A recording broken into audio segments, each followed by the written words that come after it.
Hi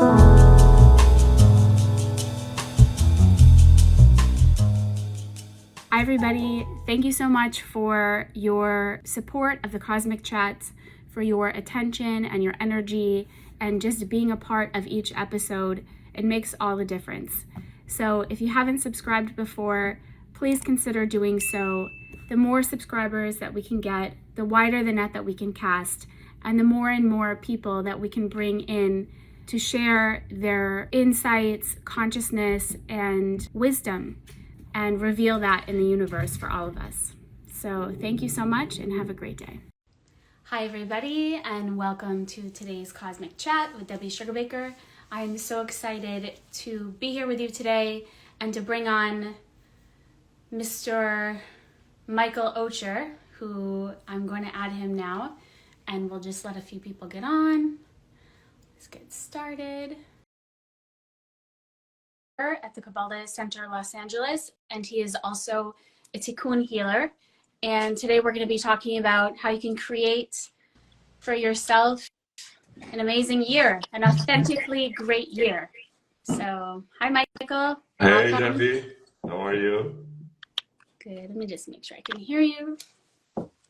So just let people get on a little bit, and maybe I just did a short introduction for you. I said that you are obviously a Kabbalah instructor at the Kabbalah Center, Los Angeles, and you're also a Tikkun healer. Yeah. So I want to ask you about, your story a little bit, but maybe if there's anything else you want to add to that introduction. You know what? I just want to say I'm so excited. You've been doing this for so long, and I've been watching your, lives. So it's very cool to join you. First of all, I'm very happy and thank you. I appreciate it. Thank you for coming on. It's my pleasure. Sure. Thank you.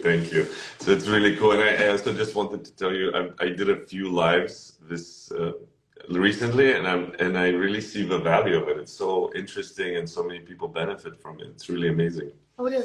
So yeah, I really enjoy that. And a little bit about me. So I've been, like you said, I'm a Kabbalah instructor, teacher for the last 20 years almost. Ever since I think high school, I started asking myself, why are we here? What are we doing here? What's the purpose, etc. And I started looking, actually, I grew up Jewish, but I started looking into everything, really. Into Judaism didn't resonate with me. I looked into Christianity, Islam, Buddhism, Taoism, into really a lot of different religions. That's what I knew. That's what I presumed you have to belong to, right? So I'm like, what do I resonate with? Nothing really stick to me. And then I think when I was 18, or 17 maybe, I found the Kabbalah Center in Kabbalah, and it was like love at first sight. It was just like, this is it. Finally, I found what I've been looking for, what I internally connect with. And I've been connected to the center, and eventually after a few years, I was like, I actually just want to teach and be a teacher. And I joined this incredible, amazing organization and been doing that. And also along the way was lucky enough to discover incredible modalities that also very much contribute to that connect and resonate with Kabbalah and really contribute to a study. So one of them was theta healing, another one is access consciousness. And I incorporated and saw so much of Kabbalah in them, and saw how you can also use them to facilitate your growth in your Kabbalistic or in life, really, in general. So yeah, that's like a little bit about me. And then thanks to Daniel Naor, who started it, he started doing the Tikkun healings right in the center. And then I also was like, I love it. I'm very good at it. So I'm also going to offer it in the in the center as well. So that's how I got to be here. And for people really who don't know, for anybody who's on, so can you explain a little bit about what is Tikkun and what is Tikkun healing and what maybe happens in a session? Well, that's a great question. Great question. So the way I like to present Tikkun, and it's a Kabbalistic term, and the way I explain it is an evolution that you go through. It's lessons and awareness and consciousness that you are you came to this world to learn, experience, and become aware of. So every situation that's giving you an unease or where you don't feel so much fulfillment, that is an area where you can do your tikkun. Means when you will receive the awareness from that situation, the lesson from that situation, when you will fully integrate it and receive it, that's when you will do your tikkun and you will evolve into a happier, more connected, more elevated, lighter being that you truly are. So people like to say that it's a correction process, but it's not coming from the sense that there's something wrong with us that we need to correct. It's from a sense of evolution, of becoming a bigger version of you, a truer version of you. And it's also unlearning concepts or what we call lies that we bought in as truths, right? And I'm sure you can relate. I can relate. I love where this is going. I love Yeah, yeah. So it's a lot about. Recently, I like to use that term, and Michael Ocher shared it. That's a great way to call it. But it's really lies that we bought into. To be very honest, like 99.9% of this whole world is functioning from these lies, right? So it takes a little bit of like courage and bravery to be like, oh, there's a different way. There's a different way to function. There's a different way to look at things, to think, etc. And yeah, and that's what tikkun is.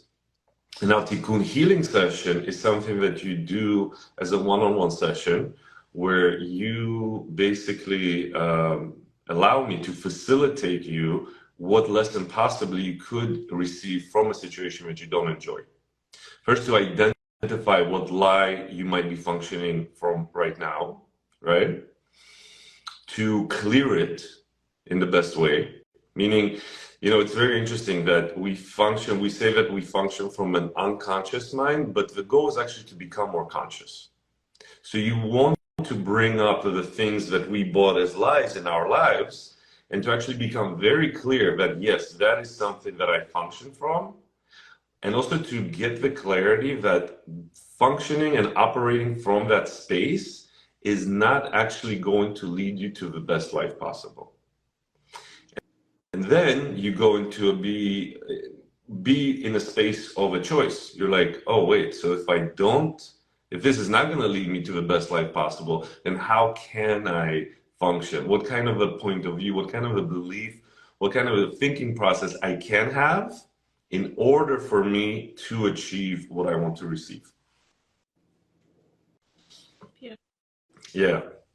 So what is an example, or maybe you can give an example of, one of those lies and how it shifts, just so we can kind Great of put it question. You know what? I'm not going to mention names, of course, but I just had a meeting with someone, and it was about relationships, right? And obviously, there's a few topics that are probably the top 3 of tikkuns that people have. One of them is being relationship, another one being money, and probably the most important one is how you treat yourself, how you are with yourself. But for example, this person, they were saying that, in a relationship, what happens is, it's a woman, so she was saying how I just need to pick someone and then they're going to do all the work afterwards. And I was like, that's really not what a relationship is. Nobody's going to enjoy that relationship, right? Because what you're doing is you're functioning from a lie that you are not the source.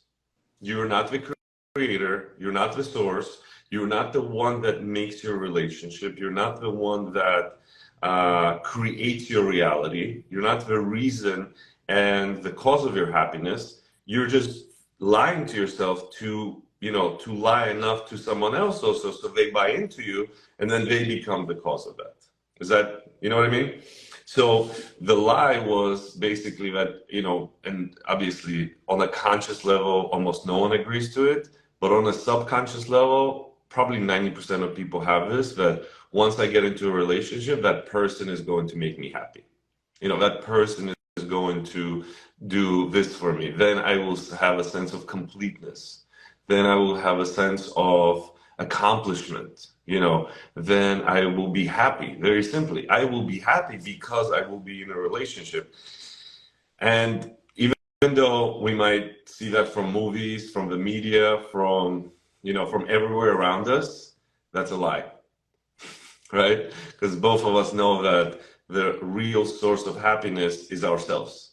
The real source of fulfillment, happiness, joy is really you. So it's you, but it's really like the source and our connection to that source, right? well, you know what I like to, let's just highlight how I like to look at it. I like to look at it that, when you really study Kabbalah, you really see that you are the ultimate source. You are the ultimate source of everything. And if you study 10 luminous emanations, right, you see that what happened is, in very short, we had a wish. The vessel, if you don't know what the vessel is, you can study it on Kabbalah.com.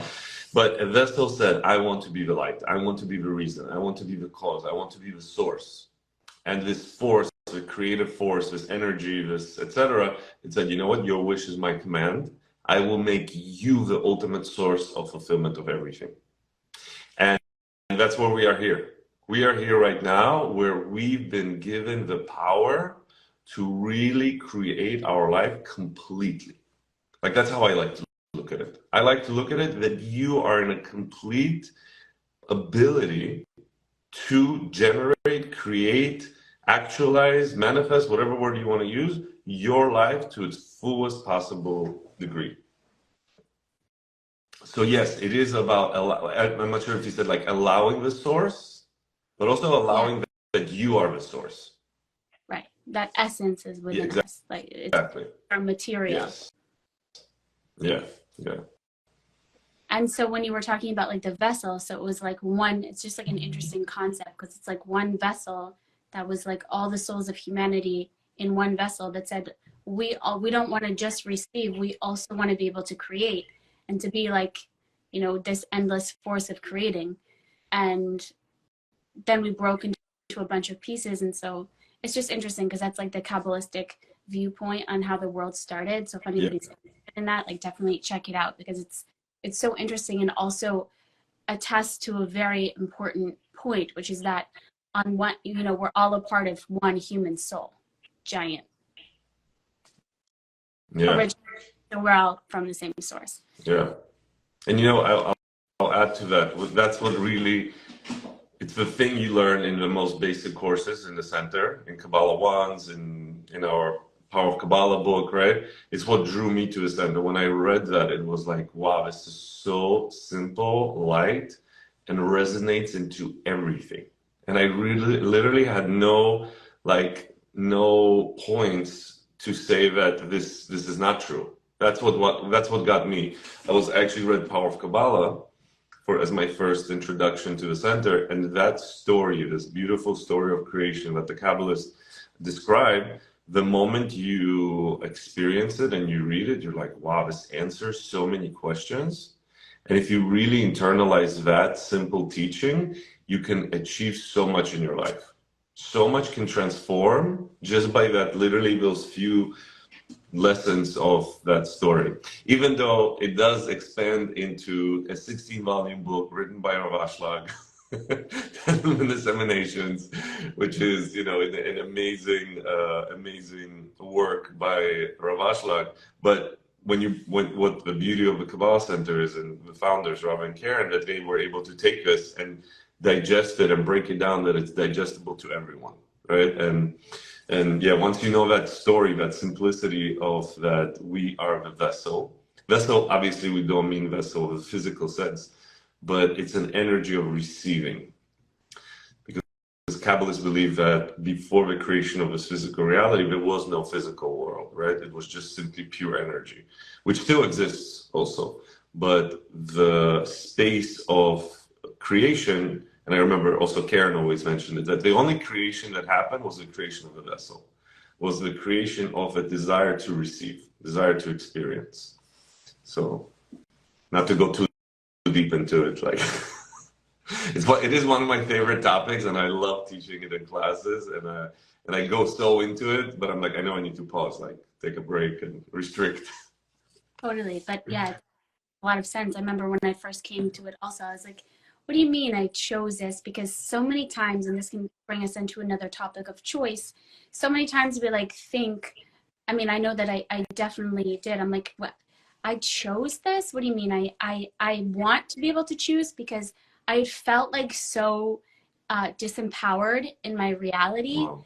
And you like there's a tenant like you can feel like so the victim and like so stuck. So you're like, how could it be that like I chose this? So I remember like the idea of somebody telling me, yeah, and then we're like tested to allow our soul to grow. And I remember even just being like like that tested. What do you mean that I'm just like trying to like get myself like it's like I couldn't even imagine being tested because like my self-concept wasn't even a place where I could handle being tested. So I think that that's like a big jump that people can that's important. I don't know. There's something, definitely something there, Yes. you know, in terms of that idea of choice.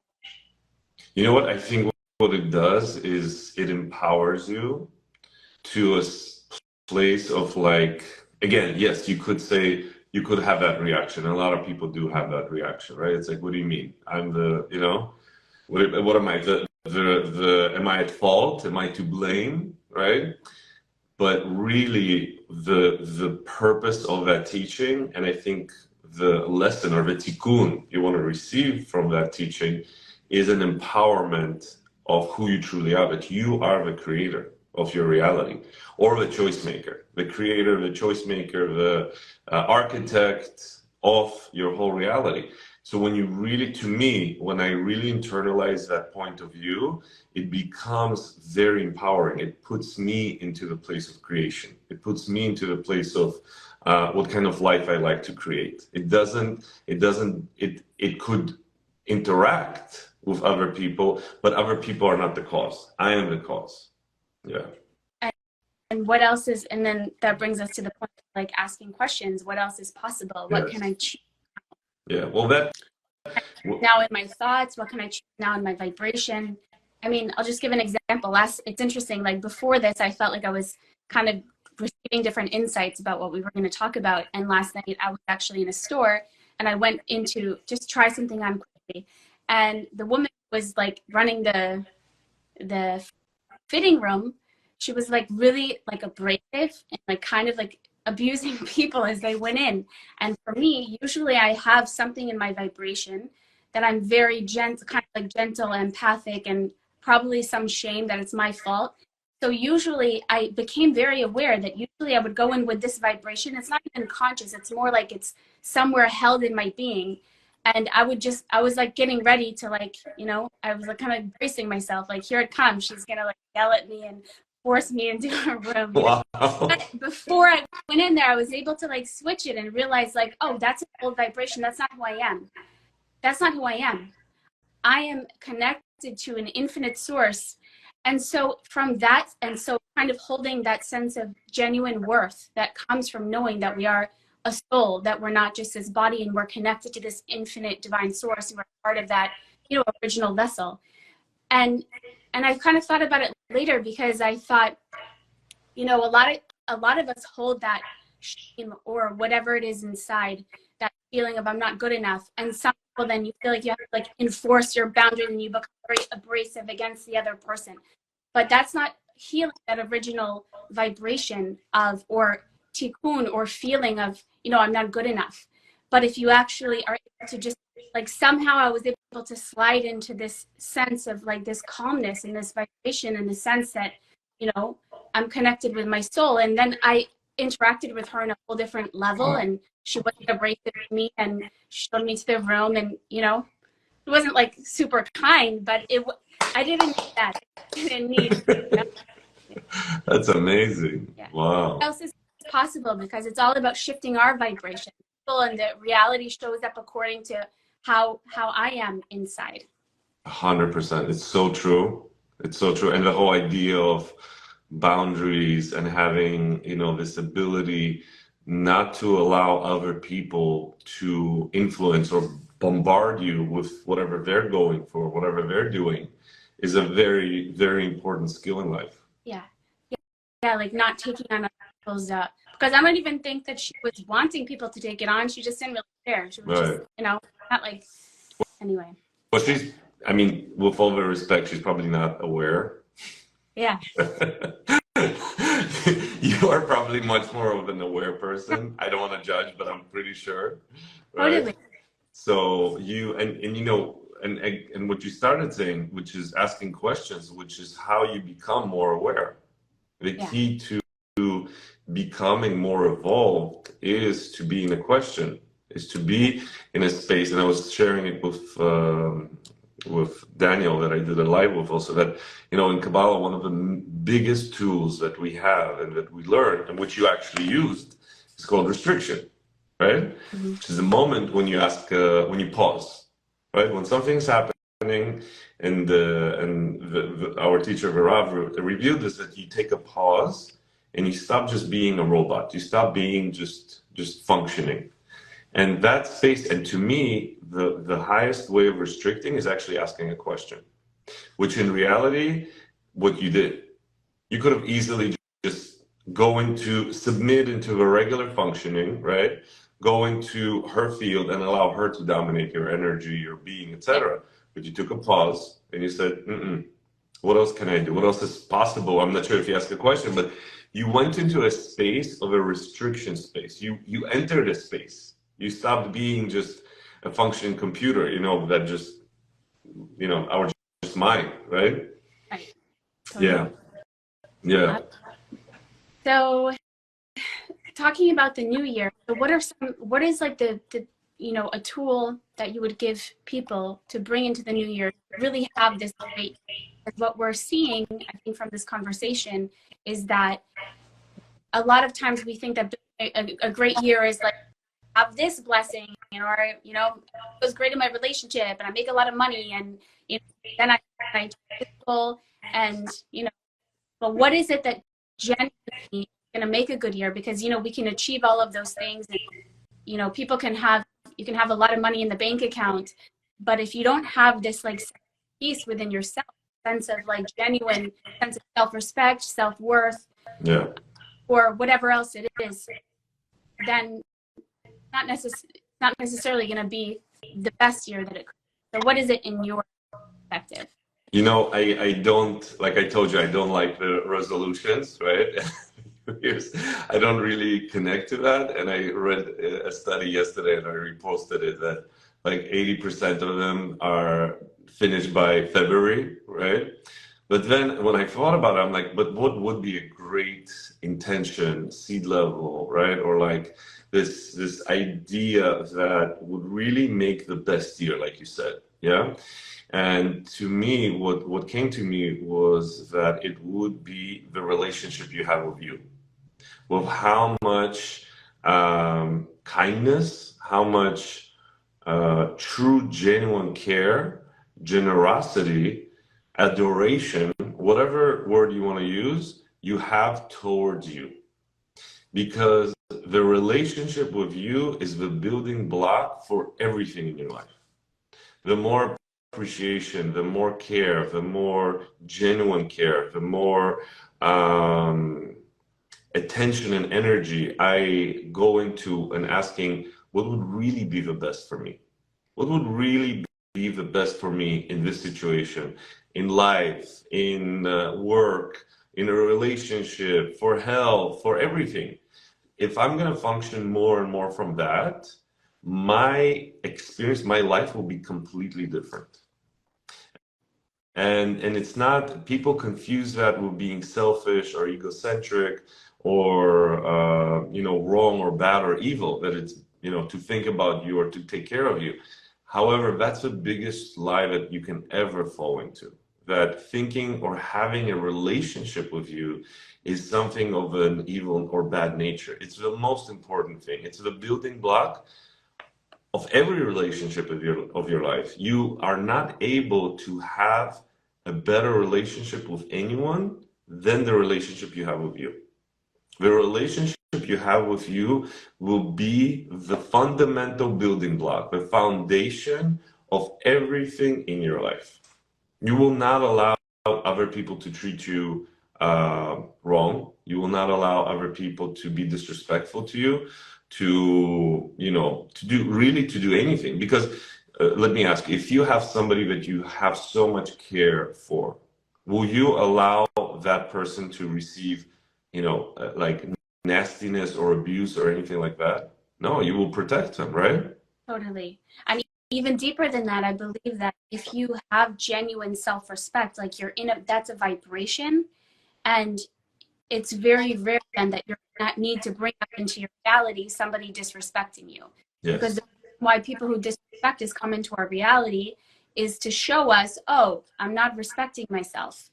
Somewhere I'm not respecting myself, so they're coming to show me that I'm not respecting myself. At least this is what I've experienced in my life. And right. more and more, and I said, okay, what is the lesson that I needed to learn from this abandonment or just mistreatment or whatever? It's because, oh, they didn't see me because I didn't see myself, Right. and I'm expecting from the outside something that I really needed to do for myself. Yeah.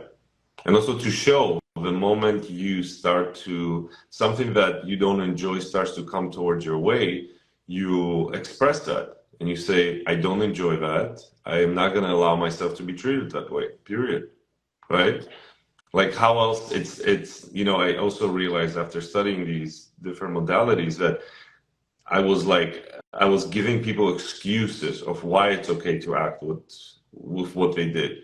But actually, you just need to say, I don't want that, period. There's no reasoning. There's no validification for any nasty or abusive behavior towards anyone. Right.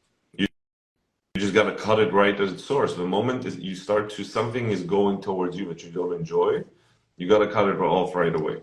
And I had a very powerful experience actually last year that was one of the best lessons that I learned for me was that when I was actually allowing somebody to do that to me.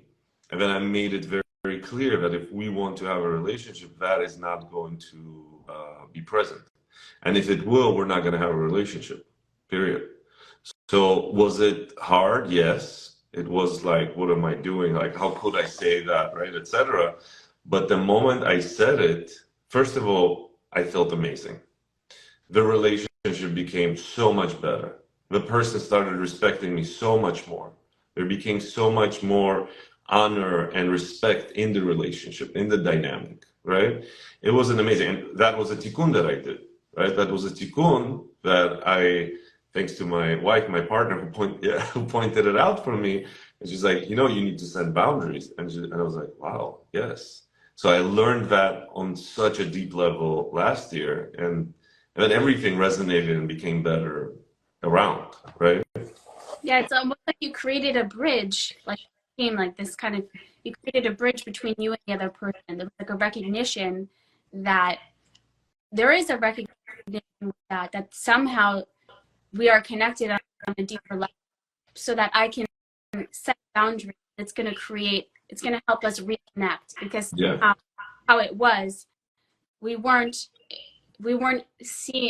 acknowledging like that there wasn't a connection. The connection wasn't, and so you made that connection by setting. Good analogy, yeah, because having respect and honor in a relationship is a bridge, is how you can interact with another person. If it doesn't exist in a relationship, how are you going to have a relationship, right?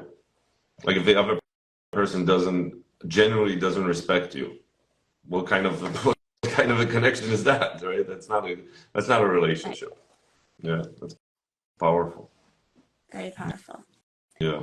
So that's again so go back to what you said, like a resolution is to start to look at how I treat myself And I like to tell my students or in sessions to look at yourself as the most endeared being in your life, to have so much like this list of like kindness and care and be like, wow, what's to check in with yourself and be like, how are we doing? You know, how is everything going? Like, is every relationship, is every aspect in your life going with the best way possible for you?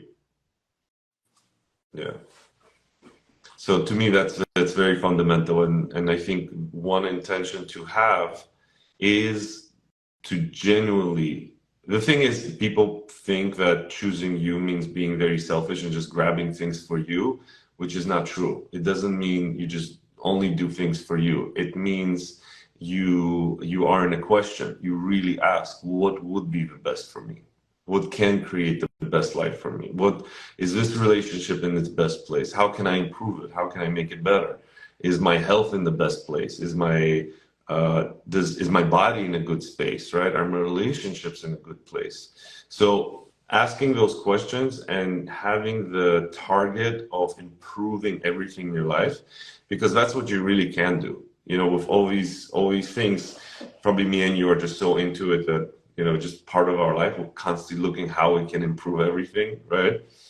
But it's also a lot of people don't even realize you can improve so many things in your life. Really, really everything can be better. Really. So what would it take? Ask yourself a day. What? How many times do you ask yourself questions in a day? Me? Yeah. Oh my God. I don't know, like thousands. But I'm aiming for more. Because every time every time I do a session, obviously there's a lot of questions, right? Because in the Tikkun healing session, it's the more of the questions we enter into, the more the person is open to seeing themselves in a deeper place.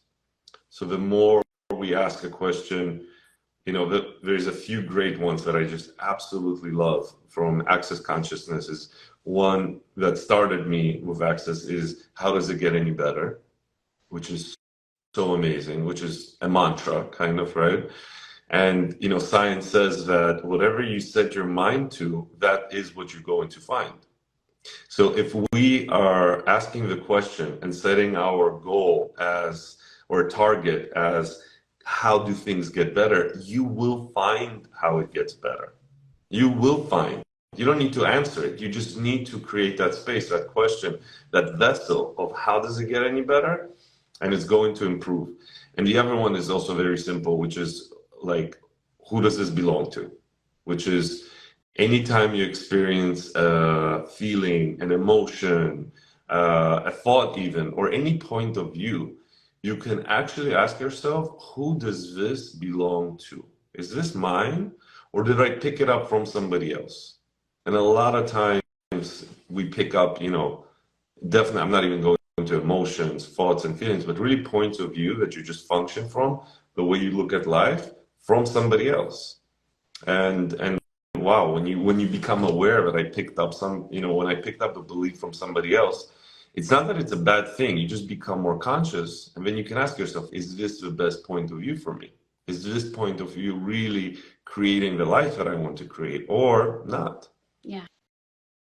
And also, it's like you tend to feel when you're bombarded with other people's points of view, or you've taken on other people's points of view, at least they feel heavier. They feel like you're like having to struggle to live underneath this point of view and everything that it requires of you, but it's not necessarily even your point of view. And I found that the more that I'm just asking, like, who does this belong to? You know, what else is possible? Who does this belong to? Like these two questions that you said, that's a great way to just start. Mm-hmm. What else is possible? Who does this belong to? I've kind of like shifted. You'll see the things shift and you're become more more centered within myself, you know, and attached and more clear. Yeah. Because And like you said, lighter. You're going to be lighter. You will be lighter. much, much lighter because all those points of view are heavy. So once you start to become clear, you will be very light. Right. Right. Yeah. And that includes taking other people's points of view of ourselves, of you, of me, of myself, or other people's point of view of myself, because it's another thing. I realize, oh, I'm like attached to their especially people who are really empathic, really psychic, we're used to like throwing out psychic hooks for like little kids because that's how we would maintain a sense of safety. We would put out a psychic, you could feel what the other person is thinking maybe, or from the solar throw out a cord, you kind of feel the room so that you know maybe who you need to please in order to keep everything, okay. And those are tools that we learned as kids in order to survive in different environments. And then, so as adults, it's like it can feel very, like if I'm throwing out a psychic hook, so I'm going to pick up on that person's feeling about whatever it is. It could be about me, and this could be also just an illusion, right? I could think that that's what that person is thinking, but you're just picking up on all these different views of yourself that aren't necessarily true, and then living underneath those is like so heavy. Yeah. Because it's not the truth of ourselves, which is that we're infinite beings. Exactly. Boom. That's the ultimate truth.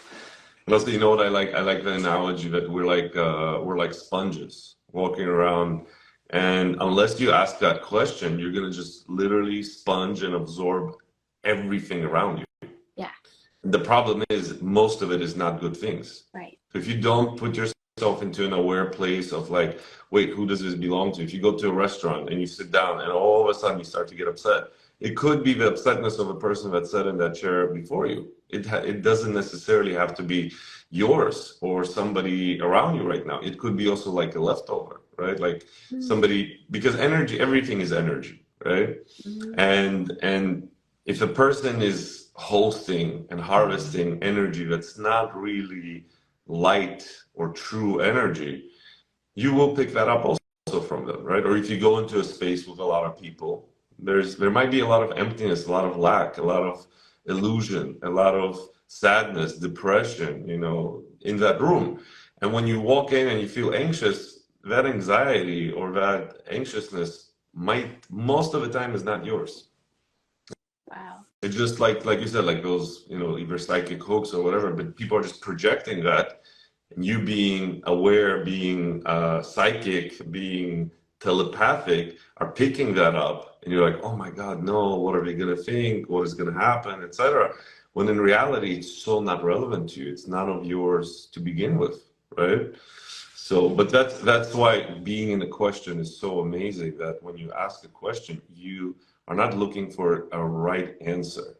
It's not, the point is not to just find the multiple choice and the right answer to a solution. What you will start to get is an awareness, and you will have possibilities come to you. And you will just be able to choose a better possibility in that scenario.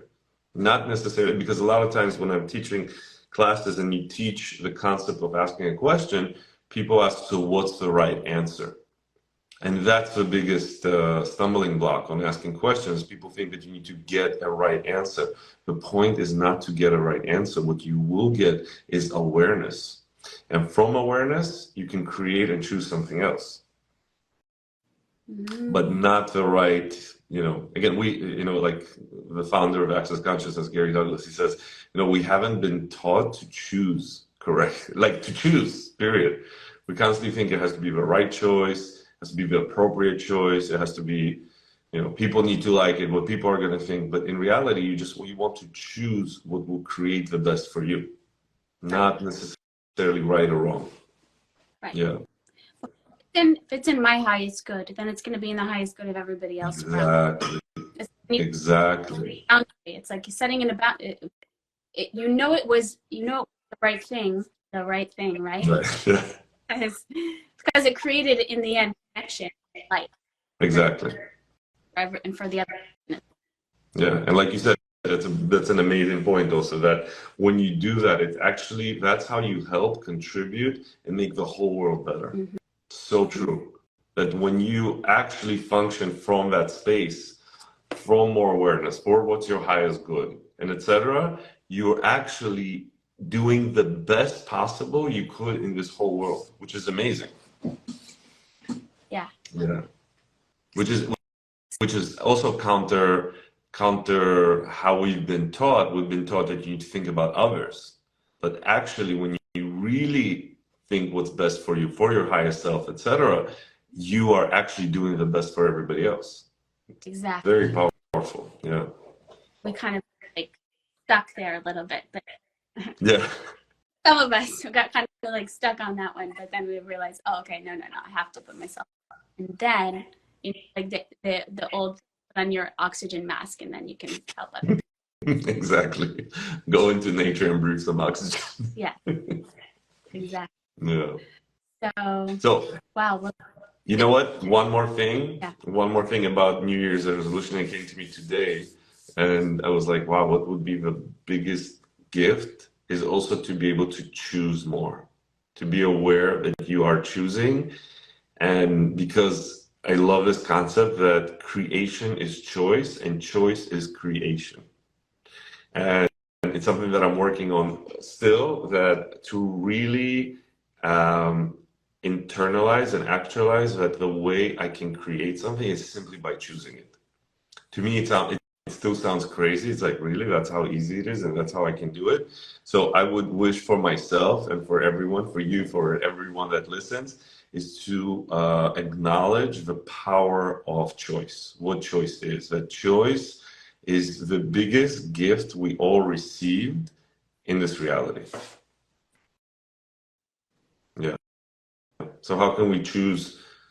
How can we just choose more? I'm not going to say better or lighter. How can we just choose more? I think that will be amazing. Yeah. And to ask, and it starts, I think, with asking those questions and getting in that vibration, like kind of in the vibration that you're speaking of. Because then people might get stuck and be like, oh, then every choice, like, what am I going to have for dinner? It's like so important. Like, you don't want to get stuck in these, see yourself as fluid. See yourself as fluid, as changing, as choices are changing, as energy, more like this, rather than like I'm here and, oh, I've not got to make another choice. Oh, and then some of us get in like fight, flight, or freeze, and then we feel like, oh, I can't make it. But just stay fluid. What else is possible? And those questions are really important for that. Totally. Yeah, totally. So true. Yeah, I heard a great term. It's people get stuck in the paralysis of choice of like decision making. Totally. I literally had that, so I can relate. Me too. I totally can relate to that. Yeah, yeah. And it's interesting. Just one more like small thing. And this morning I went to get my nails done this morning. Nice. The color. Thanks. And there was a girl next to me, and I just felt that it's like I was just, I don't know, I just felt like, oh, she's like a nice person. They ended up sitting her like literally right next to me, and you can feel something else in your vibration. So sometimes when I'm in that space, I'll just like meditate and send that person like, not to invade on their energetic field, but anytime in different modalities we learn, anytime you can meditate to send somebody light energy, there's nothing wrong with that. It's not invading a personal space. It's working with the creator to meditate for the person. And so I was just kind of doing that. And then she like pulls out her phone, and I wasn't like peeking or anything, but I happened to see that she was like writing in her notes. She started writing in her notes, and she had things that were like in for 2024 and then out. Wow. And she was writing, the only thing that I saw was self-abandonment on the out. I said, like, okay, it's very apropos for the today. That's amazing. She wrote self-abandonment as out? Out. No more self-abandonment. Amazing. Wow. Stay with your. How beautiful. Yeah, stay with yourself, even in like the feelings, even in like the uncomfortable feelings, even when you feel sad, just to be present with myself. Even if, sometimes I find that, especially as a Gemini moon, it's like you feel an uncomfortable emotion, you immediately want to like go to something, but there is a lot of value in just, like you said, staying with yourself and being endearing towards yourself. Yeah. And also, and really, like, coming from a fellow Gemini sun, we don't love dealing with emotions, right? We flee from that. And that's why asking that question, who does it belong to, can be so powerful also, because if you are perceiving a sadness or an energy of downness, of like not so optimistic, etc., really to ask yourself, like, what am I picking up right now? Is this mine? Who does it belong to? And can I actually send it back and send them light as I'm sending it back, so it transforms for them also? So to me, that's a key, and it's not an easy tool that I started using for me. Actually, in the beginning, to me it was like a stupid question, like, who does this belong to? What do you mean, who does this belong to? Like, it's all mine, right? But the more you actually ask that question, like, wait, who do these points of view, feelings, emotions belong to? You start to become aware of it. I picked up some from my mom, some from my dad, some from my, I've, how much of this did I pick up from my mother before my 15? I was just listening to where I did listen, Dane here from Access Consciousness, Yeah, and somebody came on his show, or he was talking about a practitioner or somebody who said that they started saying, "Who does this belong to?" And they said it for 3 days straight, just like with every feeling that came up. He was sharing that she said, like, at the end, she felt kind of like she was high, like a whole different person, because she was just moving through all of this content, yeah. Well, emotional points of view. that's who we truly are. That lightness of being, that lightness of existence, that lightness is our true essence. We somehow picked up that a heaviness is what's true, is what defines us, is what we are. But it's the lightness that you truly are. The lightness of being, of like emotionalness is who we truly are. Right. It's so beautiful. That's amazing. Very beautiful. Yeah, yeah, yeah. Well, Michael, it's been a true pleasure. Same. Thank you for. Thank you. I feel that whoever's going to watch this is going to really be able to create that authentically this year. Yes. More, and how does it get any better, and what else is possible? What else is possible? Thank you so much. Awesome. If you would like to learn more about Michael, connect with him, you can go to his Instagram, and you can also go to Kabbalah.com and sign up for a Tikkun healing session if you're interested in that. If you're interested to learn more about that or more about Kabbalah, that's www.kabbalah.com. Awesome. Thank you so much, everyone. Happy New Year. Thank you, Debbie. Really appreciate it. My pleasure. See you soon. Thank you.